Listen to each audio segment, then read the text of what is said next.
Hey guys, it's Kana.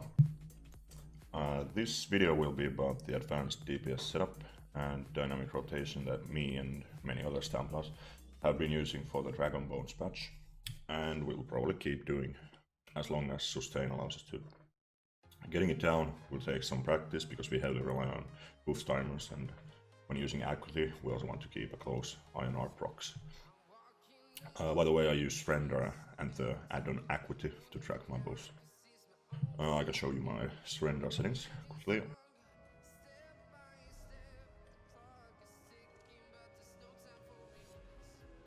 Blacklisted, I have this one extra rearming trap buff that we really don't even need to see.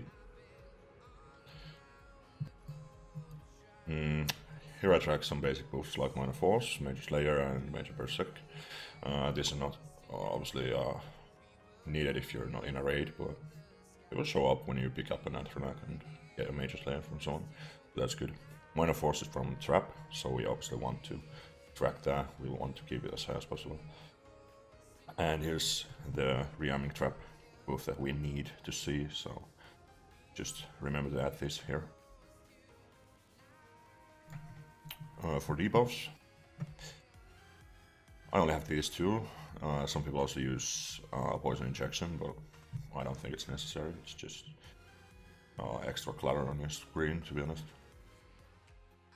Our gear choice currently for most DPS purposes will be Mechanical Acuity and Vicious Ophidian. And Acuity will obviously only be active on our front bar, so we will be using Acuity weapons. I use an axe and a dagger. Some people would go with a double axe. It's probably better on dummy and in long single target fights, but if there's any adds, then the dagger will always be better, so I just use that. You could even use a sword and it wouldn't be a DPS loss. Vicious Ophidian on the jewels and 2 pieces on the body. Lately I've been using Stormfist more. It just allows us to sustain way better, because this rotation will need some sustain. We'll only be using pretty much one heavy attack on every off balance we get, so that's one heavy attack every 15 seconds or so. Veiled Threat will always be better on boss fights where there are adds, even one add, and it's already gonna be better, most likely than Stormfist will. This just allows us to sustain and also deals nice single target damage, so that's what we've been using lately. I'm also running 7 medium, so that's a bit more sustain. Some people will swap one piece for a heavy piece, but it's just gonna give you some more survivability and you'll be lacking some sustain, so I don't like it. DPS difference is not that big, but you will see a bit of an increase with 7 medium pieces. Our bar setups are gonna like this. We will double bar trap, because we will very often have to cast it from back bar, so that's why we want to have it on both bars. Here we just have a blazing spear, so that we have our piercing spear passive active on both bars. This is just the basic setup. Deadly Cloak, I think I was in half last night, so I was using Deadly Cloak, but usually I'm using the Blazing Spear, most fights anyway. I will use Deadly Cloak if I need the survivability, so that's really in half hard modes and sometimes in VMO hard modes as well, if we happen to have a suboptimal group. But yeah, that's about it for the skills. CP setup. I'll only show blue CP because I really don't care about the others. You can just play with them yourself. I'm gonna be using 13 in piercing. It's for most content anyway. Rest of it just kind of spread all over. This is no optimized CPs at all, but I'm happy with my DPS currently, so I really can't be bothered playing with them anymore. Anyway, let's get into the rotation outline here, and really what makes the rotation more difficult and dynamic is the use of mechanical acuity. If we were to use some other set like automaton instead, our only dynamic part of the rotation would be trap usage. But now we will always want to try and fit some jabs into an acuity proc, and this way get the best possible DPS. Before going over this parse clip I made earlier, I want to talk about the skill prioritizing of our rotation first. So we have our 3 key factors, keeping the rotation clear and simple. And after you follow them, you will not face a moment where you lose track of something and start messing up because of that. First off, we want to prioritize power of the light or everything else. Dropping it will always result in a loss in group DPS, and that's why we keep it up at all times. It's just basic Stamplar stuff, to be honest. We will cast it 2 times every time we visit front bar, at the start and at the end. And this way we keep our downtime as low as possible. Our second highest priority will be Endless Hail. Obviously, the damage from it is too big to let it drop for any extended amount of time, or our DPS will take a huge hit. While refreshing Endless Hail, we refresh the other boards as well, naturally. Our third highest priority will be keeping up Minor Force, which means keeping trap up.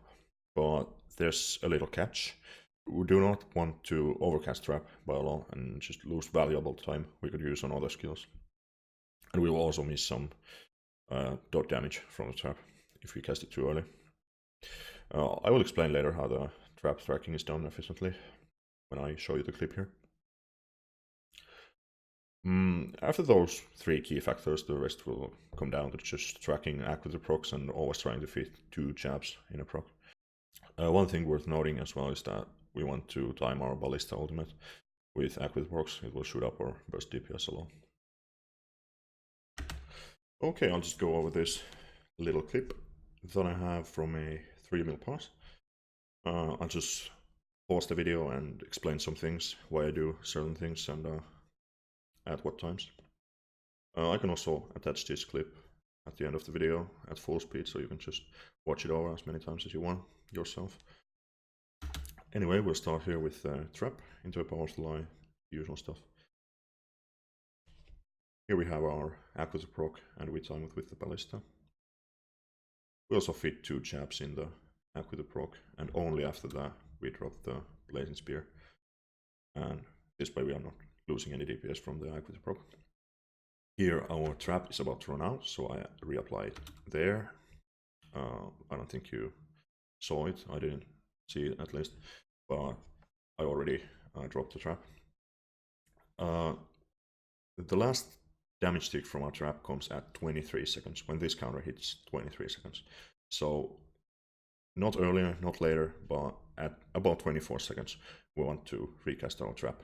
So this way we will not lose any damage ticks, and we will also not drop Minor Force at all. So here, when I play the video again, you will see that these 2 refresh, like so. Here we attack power of the line. Now I don't have an active proc yet. Now I do. So I already dropped my dots, Rending Slashes here and Blazing Spear. And Acuity should proc anytime now, so I will just jab for the rest of the duration that I have left on Power of the Light here. Yeah, it proc here and just reapply Power of the Light after that. Trap runs out again.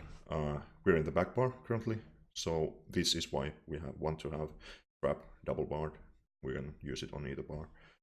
And here I don't have to swap back to my front bar. That would just be a bit of a DPS loss. Reapply trap, apply the rest of the bar dots, and go back to what we're doing in the front bar. Apply both dots. We don't have an active proc here, so I just usually I just go in this order. Blazing Spear first, then Rending Slashes, and after that 2 jabs. And at that point we will have to reapply Power of the Light again.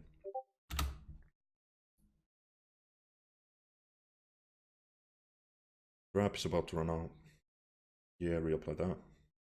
We have an active proc, so I will not drop my dots. I will just drop 2 jabs first, And only after that I will drop my dots.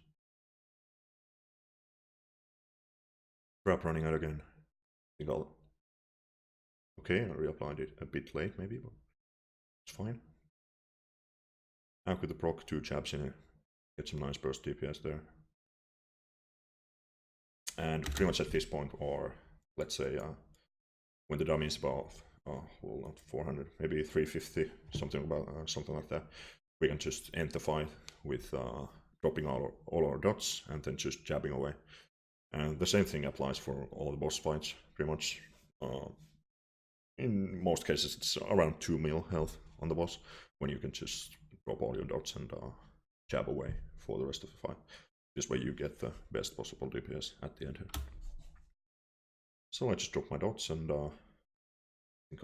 yeah, Rending Slash and Powerful Light. Then I just let the trap drop as well. It doesn't matter anymore when there's less than 100k health on the dummy.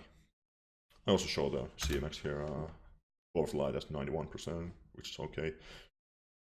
Obviously, we let it drop at the end, so it loses a couple percent here. It reaches 95% some fights.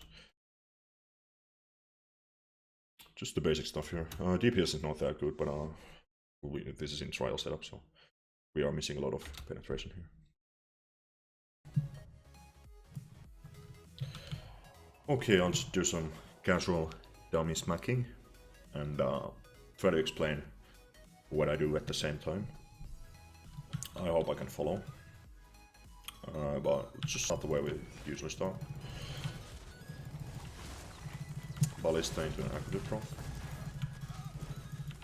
2 jabs in the proc as well. Drop the final door. Trap running out. Refresh it before backbar. Heavy powerful line. Drop dots again. Equity about to come up. Was a bit late, but at least we got one. Jab in it. Refresh the trap there again. On the back bar that was.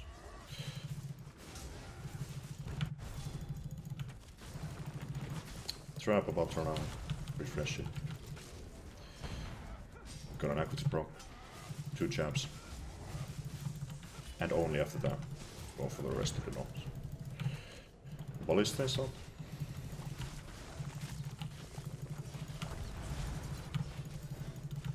Unfortunately, it doesn't quite fit in our active proc, but at least we got some ticks of it. And we also got 2 jabs in the proc, so that's pretty good. There I missed. I was supposed to heavy attack trap instead of heavy attack rending, so that's a mistake for me. I put the proc. 1 jab. Drop the door. Trap.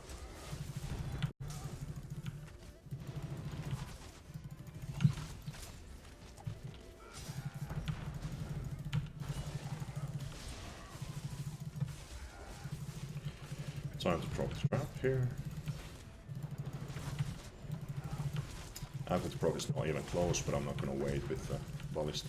I'll just use it. Doesn't matter. Here. Yeah, just in time. I'll swap to back bar, so I will have Aquit waiting for me. When we get back to front bar, that is. 2 jabs in the proc. Drop dots. Trap running out again. Refresh it.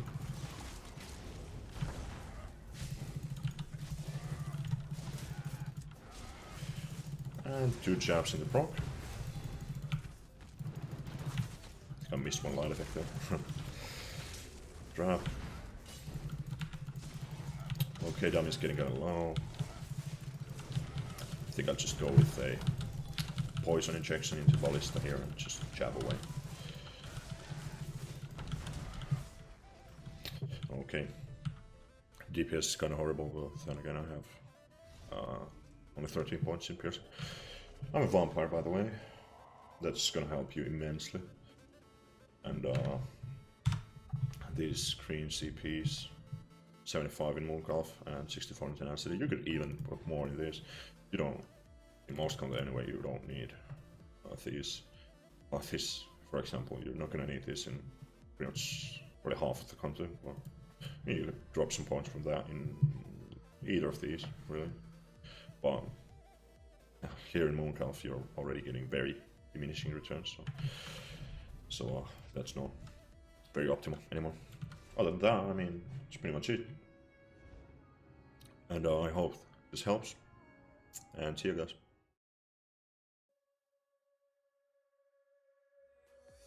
Tell me, can you hear me now?